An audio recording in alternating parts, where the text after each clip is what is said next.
In an acceptable time I have heard thee. This, my brethren, is the acceptable time. According to a pretty ancient tradition, transmitted already by Pope St. Leo the Great in the 400s, the 40 days of preparation for the Feast of Feasts is actually of apostolic origin. However, far back one goes in documents and references, one finds it. So, it is a moment of grace which divine providence has given to mankind, knowing our fragility. There is a specific and a special grace in these 40 days, and let's pause for a while to see what we need to do not to miss it.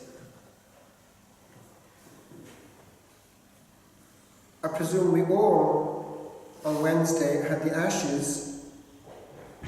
It's quite moving, actually, and the churches are pretty full on that day across the world.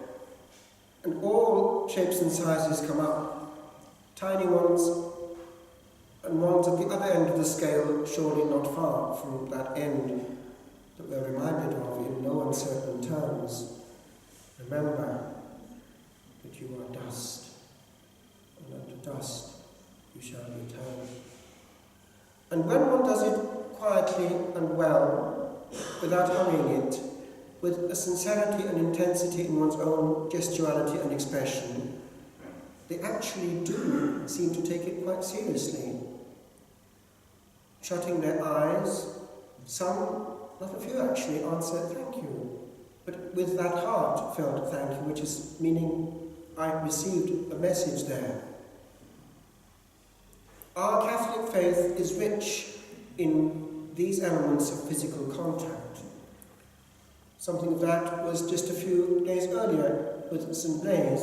All these people who come to church for the ancient blessing of St. Blaise.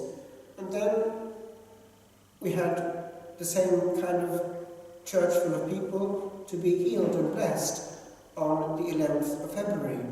All these, actually of all ages, coming for anointing in church. And one does touch the heart through the body.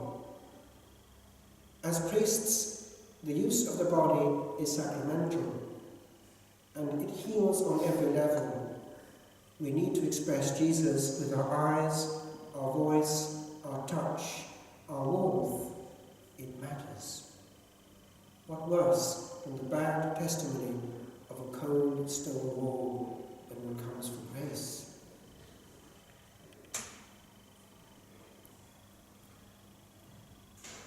As it happens, in the life of a hermit, little really goes on outside, but much goes on inside. And one big difference is that one has a ministry of getting inside other people. One is alone, available, and always, every day, handling pain. Hidden pain.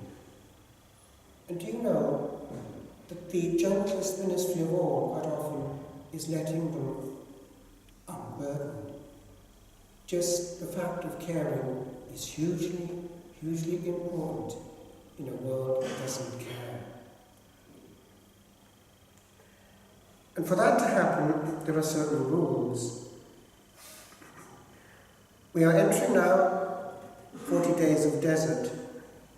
I have in my little Bible in the Hermitage Chapel, amongst other pictures that come up in the Bible itself, which came from the Holy Land, a picture of where this took place, the Mount of Temptation in the desert.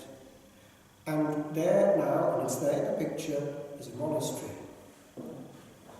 In these quiet monasteries, away from the noise of man, the desert is reproduced. The desert is a grace and entered positively, and so is Lent. Now there are certain rules if you want to enter the desert and the grace of Lent. I want to talk for a moment on one specific one. Silence, however, linked with fellowship. Strangely enough, they go hand in hand. I'll explain why.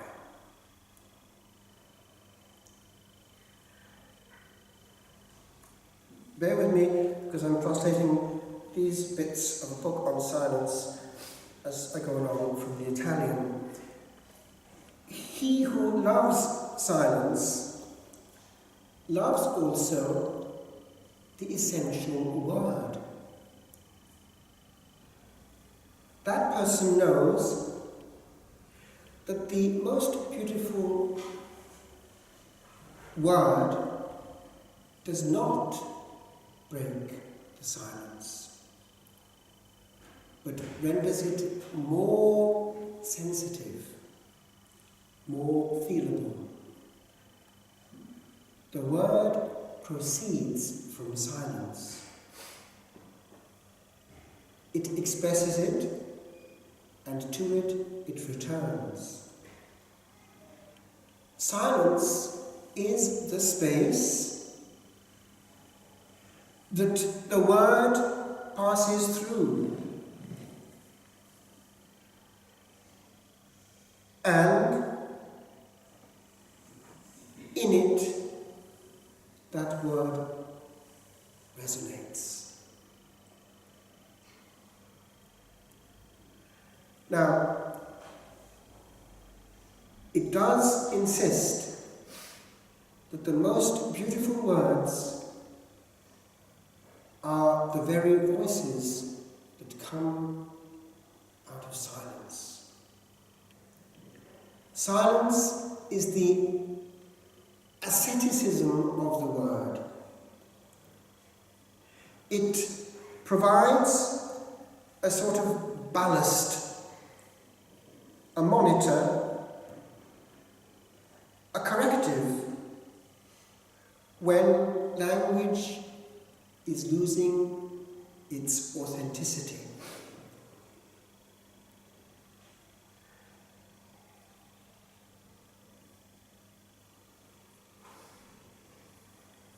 Quoting the author Jean-Paul de Saux, it goes on to a higher level again. As silence is the language of the soul, to speak to God,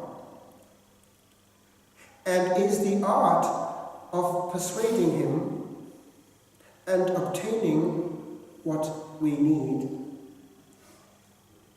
So in parallel, it is the language of God to speak to the soul.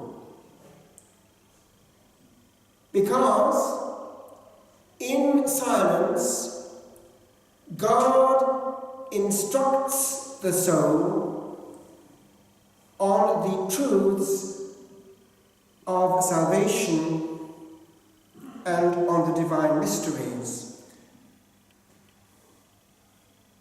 When we have a simplified prayer, what happens is this. We are looking right into the eyes of the one who's looking right into our eyes, and with a thought, without a word, we can say, I hand this to you. Lord, you are Lord of this too. And without a word, we can pray and pull on that one who is gazing at us. Now, this is kind of important, because that level of word is beyond the word. It's not noisy. And something of that too is in true fellowship amongst souls. True marriage can only happen between souls that love the same God and share Him. And after a while, when shyness has gone by, words become an obstacle to communion of soul. Just being with is enough.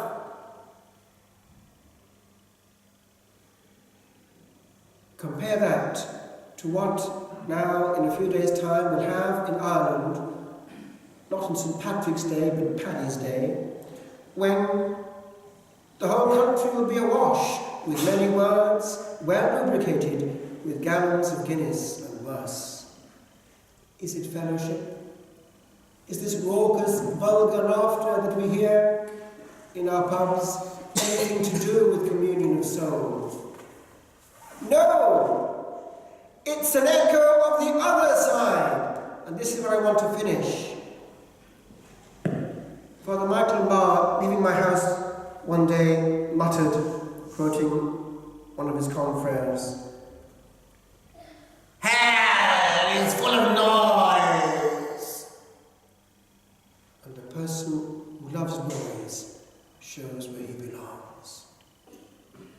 Noise is the enemy of intimacy and a great contaminant of the interior life. Think of that before just turning a knob. I finish with one thing that actually happened.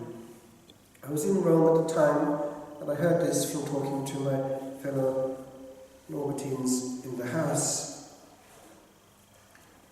It was something that happened in an exorcism. I've mentioned it before, I'll just mention it again because it's relevant, and I'll give you this. The exorcist